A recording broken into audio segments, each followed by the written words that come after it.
What games have you played that you think are bad, but do something really well? That's a really tough question to think of. I'm trying to think of what games I've played recently that are bad that I... It can be old games that you played as a child. So I played Devil May Cry 2 through as a child, unfortunately. And looking back on that now, that's one of the few games that I can't think of anything positive at all. You know what's funny? It's funny because like people will probably kill me for this, but the only Devil May Cry game I played was DMC Devil May Cry, which I believe is the one that, from my understanding anyway, not being in that community, is the one that a lot of the people hated. Like it's because it wasn't made by the same developer or some other stuff like that. Jonathan, you're losing the chat. You're losing the... Exactly. Everyone loved you up until this point, Jonathan. It was really positive, and we've gone with emo Dante. This is not a... Okay, so what can we learn from that game? I was informed as to how terrible my Devil May Cry experience is. But anyway, I'm trying to think about the question. So, I mean, look, the obvious one that people will want me to talk about is D4, of course, even though you said it, not me. I didn't say it. I haven't brought it up. How big is the party that you guys throw every time Blizzard fuck up?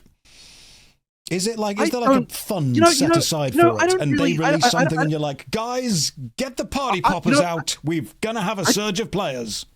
I don't feel that way, honestly, because when I look at that, I feel more like I mean, it may sound trite, but I don't really celebrate the bad things that happen to others, if you know what I mean. Like, I mean, that sounds like I'm being overly political. He's such a good man. But chat, we can't even hate Jonathan. He's like, you can do better. I love it. What I feel in my heart is the pain that they must be feeling, if you know what I mean. Whenever I see that, because I am a developer, and so I relate easily to that. And so that's kind of what I look at. And so, I mean, look, if I look at some games recently that I did feel were like absolutely terrible, that I can just be like, yeah, whatever, that was just garbage. Like, so Starfield jumps to mind. Like that game. Yep. Yeah, that game. But why? Why was it bad? What did it do that didn't meet your expectations? Or you as a game designer, a game developer, you were playing it and you were thinking, why on earth have they chosen to do this? So right from the beginning, the plot was like a problem for me.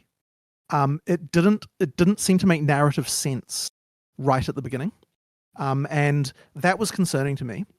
The other thing I actually hate that, and so games that do this have a hard time winning me back, is when they put you in a giant mega city right very early, and there's no, like, it's too, like, I much prefer games that have smaller hubs than what that game has. So, like, just I know some people love exploring that kind of stuff, and that's for them. But for me, I tend to not really like that sort of stuff. So that there was that going on. The next one is that the gunplay was bad, and you could see the gunplay was bad right from the first trailers they were launched. Like, it just wasn't. It didn't look right. I actually, it's funny. I for some reason seem to be able to tell whether FPS combat is going to be good just from the trailer. Like, it's actually fairly easy for me to see, and I could just tell right from the word go that Starfield's gunplay wasn't going to be that great. You've won the chat back. Everyone's like, we're back on board. Right. We can forget the Devil May Cry stuff. We're back on board with Jonathan. Yeah. And then the other one was as well is that I'm not personally a fan of the whole here's a bajillion items, all of which are junk, which in a fantasy game like Skyrim you can actually get away with, because most people know that like cheese isn't necessarily something that matters to your character.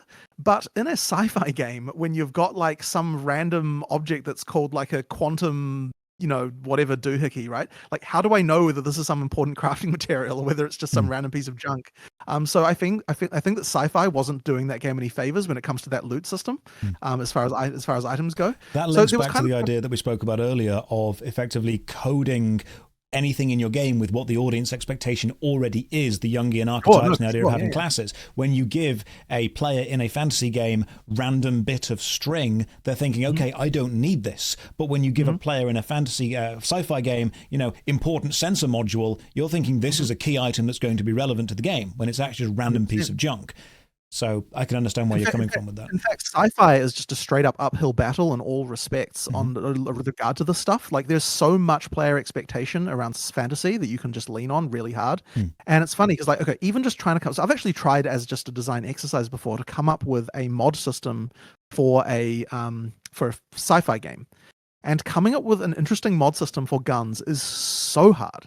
Like, it is actually it is 1,000 times harder than coming up with one for a fantasy. Like, the idea of the magical sword is just so ingrained in the psyche of what a magical sword might do. Is just like it's so easy compared to what you have to do for sci-fi. So yeah, like that's just straight up hard in itself.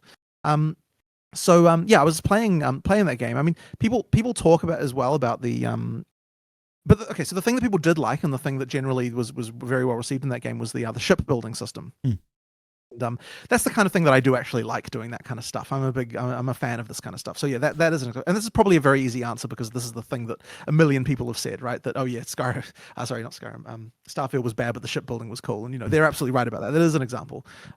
Not to say that I have a shipbuilding Path of Exile idea that I want to steal from, but you never know. Can you confirm that now? Someone in the chat earlier, Jonathan, said this stream has not given us any new Path of Exile 2 information, and I fundamentally disagree with that. We've already had several new systems that you've mentioned, several things that I don't know whether you should have mentioned or not, but they are there. So if anyone in the chat goes back and watches this VOD, there is information there.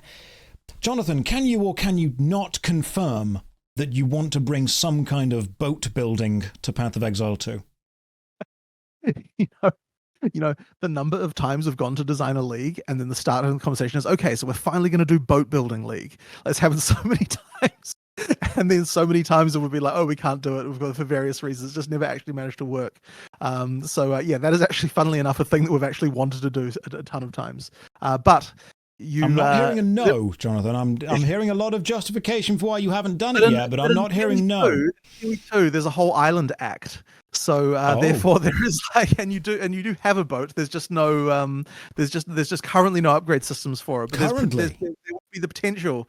There's potential there for a starting point for how a boat building league could happen in PoE2 potentially. So I guess we'll see if that happens one day. So many years from now, when there is one, we can look back on this interview and say it was always prophesized, was always going to be there.